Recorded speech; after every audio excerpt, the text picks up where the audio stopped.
On Computers by John Holt in Growing Without Schooling 29, September 1982.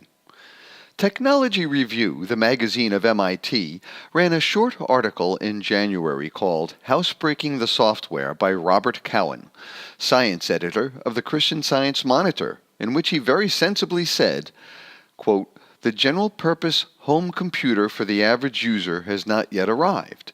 Neither the software nor the information services accessible via telephone are yet good enough to justify such a purchase, unless there is a specialized need.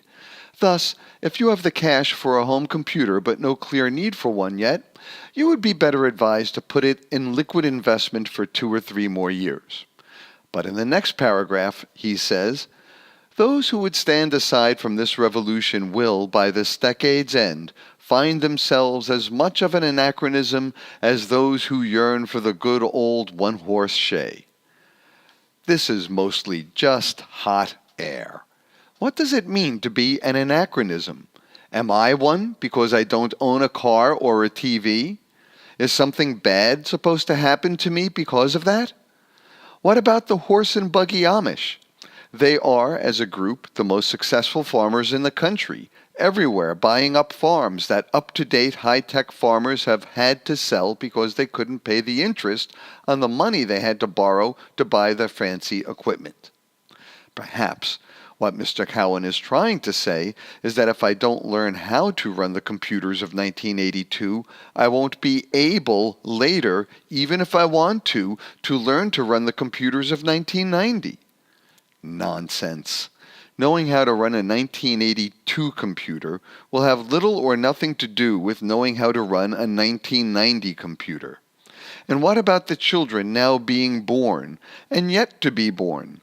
When they get old enough, they will, if they feel like it, learn to run the computers of the 1990s. Well, if they can, then if I want to, I can.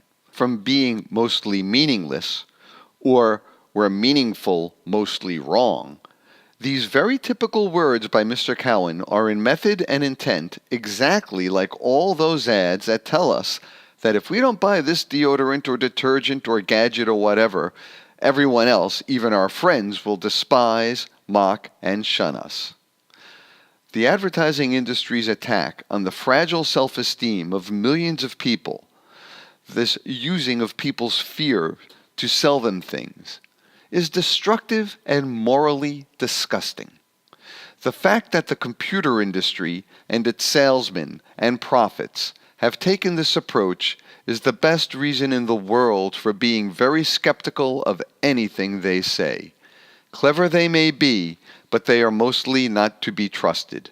What they want above all is not to make a better world, but to join the big list of computer millionaires.